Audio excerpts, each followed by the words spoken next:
প্রিয় শিক্ষার্থীরা, তোমাদের সামনে আমি গত ক্লাসে আমাদের বিদ্রোহী কবি কাজী নজরুল সম্পর্কে কিছু কথা বলেছিলাম।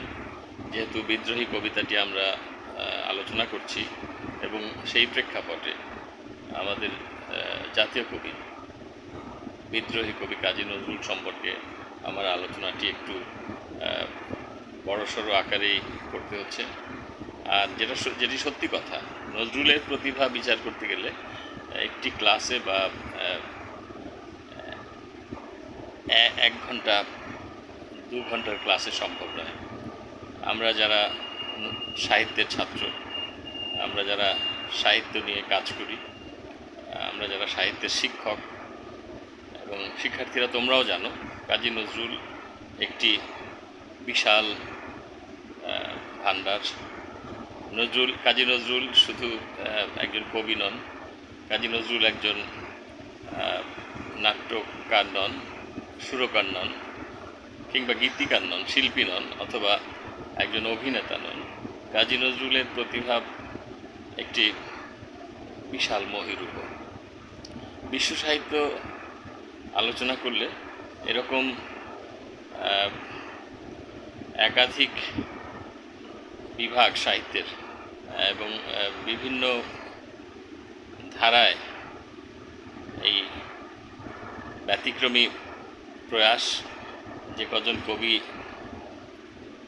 প্রয়াস চালিয়েছিলেন, তাদের মধ্যে আমাদের জাতীয় কবি অন্যতম। এ প্রসঙ্গে একটি স্মৃতিচারণ করতে হচ্ছে। আমি একবার আমার গ্রামের বাড়ি থেকে ঢাকা আসছিলাম। তো পথে আমার কদিন আগে সদ্য পরিচিত একজন বিদেশিনী, ডক্টর ডায়না খোনার, উনি রয়্যাল লন্ডন হসপিটালের একজন ডাক্তার। তিনি আমাদের ঢাকায় বারডেমে ডায়াবেটিকের উপর একটি ট্রেনিং করতে এসেছিলেন।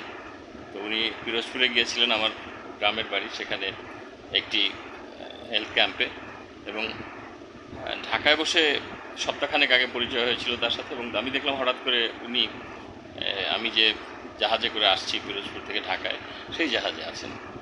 তো জাহাজে আমি থাকাকালীন সময় তাকে আমি জিজ্ঞেস করলাম, তুমি কি সেই ডায়না খোনার? সে বললো হ্যাঁ। তো আমরা যখন কথা বলছিলাম তখন কাজী নজরুলের আধো রাতে যদি ঘুম ভেঙে যায়, মনে পড়ে মোরে প্রিয়, এই গানটি বাজছিল। তো উনি জিজ্ঞেস করলেন এটি কি? তো আমি তাৎক্ষণিক ইংরেজিতে অনুবাদ করে নজরুলের এই গানটি তার সামনে উপস্থাপন করলাম, এবং তিনি বললেন ইটস এ রোম্যান্টিক সং। এবং তিনি আমাকে বললেন যে আমাকে লিখে দাও তার নাম, আমি ঢাকা গেলে একটি ক্যাসেট কিনে নেব নজরুলের। তো এটি আমি একেবারে হাতে কলমে এই প্রমাণটি পেয়েছি। নজরুলকে যদি এখনও এই পৃথিবীর সামনে আমরা উপস্থাপন করতে পারি, বিশেষ করে ইংরেজিতে বিভিন্ন ভাষায় অনুবাদ করতে পারি, তাহলে নজরুল একজন শ্রেষ্ঠ সাহিত্যিক, একজন শ্রেষ্ঠ কবি, শ্রেষ্ঠ নাট্যকার, শ্রেষ্ঠ ঔপন্যাসিক, শ্রেষ্ঠ গীতিকার। তো নজরুল সম্পর্কে আমি যে কথাগুলো বলছি সেটি হচ্ছে নজরুলের যে জীবন, সেই জীবনে তিনি যুদ্ধ করেই বেঁচেছিলেন, এগিয়ে গিয়েছিলেন। ছোটোবেলায় বাবা মারা যাওয়া এবং গ্রামের মক্তবেই তিনি আবার শিক্ষকতা শুরু করেন। এটি কিন্তু একটি প্রতিভাবান মানুষ ছাড়া এটি সম্ভব নয়। যে শিক্ষা প্রতিষ্ঠানে পড়াশোনা করছেন সেখানেই তিনি আবার শিক্ষকতা শুরু করলেন, এটি নজরুলের পক্ষেই সম্ভব। এরপরে আমি আগের ক্লাসেও বলেছিলাম, নজরুল আলোচনায় বর্ধমান থেকে আসানসোল থেকে ময়মনসিংহ থেকে একেবারে করাচি বাঙালি পল্টনে যোগ দিয়ে বিশ্বযুদ্ধে, সেখানে গিয়ে তিনি একজন ফার্সি জানা একজন ধর্মীয় শিক্ষক ব্রিটিশ সেনাবাহিনীর বাঙালি পল্টনের, তার কাছে ফার্সি শেখেন এবং ইরানের কবি হাফিজ সহ আরও যেসব ফার্সি সাহিত্যের এবং আরবি সাহিত্যের বিভিন্ন কবি সাহিত্যিক, তাদের তিনি লেখাগুলো পড়ে ফেলেন এবং তিনি পরিশ্রম করেছিলেন, অসম্ভব রকম পরিশ্রম করেছিলেন।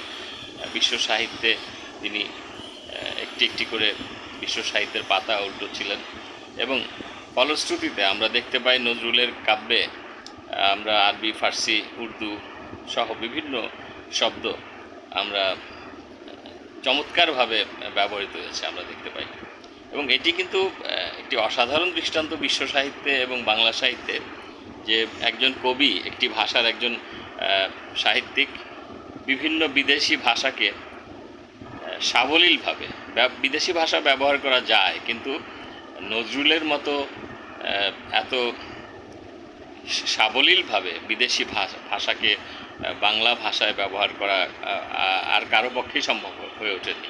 আমরা এই কথাটি যদি বলি তাহলে বাড়িয়ে বলা হবে না। আমরা ধরতে পারি, আমরা উদাহরণ হিসেবে নিতে পারি মুহররম কবিতার নীল সে আসমান লালে লাল দুনিয়া আম্মা গো খুন কিয়া, আম্মা গো লাল তেরি খুন কিয়া খুনিয়া, কাঁদে কোন ক্রন্দসী কারবালা ফোরাতে, সে কাঁদনে আসু আনে সীমারেরও ছোড়াতে। এই যে এই কবিতার যে আরবি, ফার্সি শব্দগুলো, উর্দু, হিন্দি শব্দগুলো ব্যবহার করেছেন, এটি নজরুলের পক্ষেই কেবল সম্ভব। আর আমরা যে কবিতাটি আলোচনা করছি সেই কবিতার আলোচনার প্রেক্ষাপটেই নজরুলের জীবনী আলোচনা করছি। আসলে আমাদের জাতীয় কবি, বিদ্রোহী কবি কাজী নজরুল সম্পর্কে আলোচনা একটি বা দুটি ক্লাসে সম্ভব নয়, যা আমি একটু আগেও বলেছি। তো সেই ক্ষেত্রে আমি বলবো যে নজরুলের তুলনা নজরুল নিজেই। তো আমরা বিদ্রোহী কবিতাও দেখতে পাই যে নজরুল বিভিন্ন ভাষার বিভিন্ন শব্দ এবং কখনো গ্রিক পুরাণ, কখনো হিন্দু পুরাণ, কখনো আমাদের ইসলামের ইতিহাসের বিভিন্ন শব্দ, বিভিন্ন উদাহরণ, সেগুলোকে অবলীলায় বিদ্রোহী কবিতা নজরুল ব্যবহার করছেন এবং এটি তার পক্ষেই সম্ভব হয়েছে। এটি কিন্তু বিশ্ব সাহিত্যে অন্য কোনো কবি একাধিক সম্প্রদায়ের, একাধিক ধর্মীয় সম্প্রদায়ের, একাধিক জাতির তাদের যে পৌরাণিক কাহিনী কোনো কবির পক্ষে এত সহজভাবে, এত সাবলীলভাবে ব্যবহার করা সম্ভব হয়নি।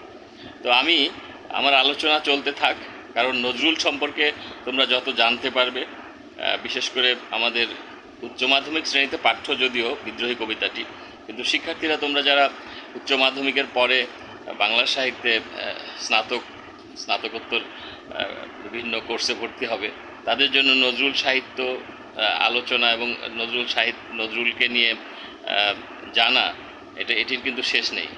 অনেক কথা রয়ে গেছে, অনেক উদাহরণ আছে নজরুলের জীবনের। তার যে আলো নিজে জ্বলে তারপরে আলো দেয়। তো নজরুল তেমনি একটি আলো, সেই রকম একটি আলো।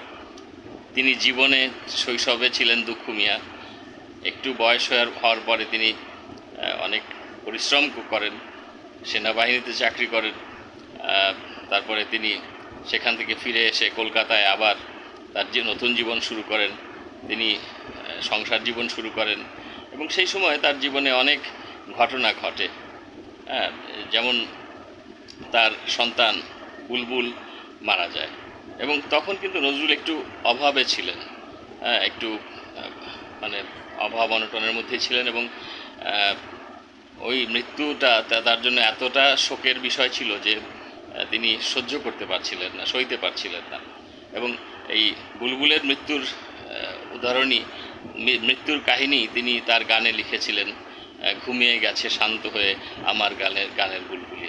এবং এই লেখাগুলো দিয়ে তিনি কিন্তু পয়সা পেয়েছিলেন।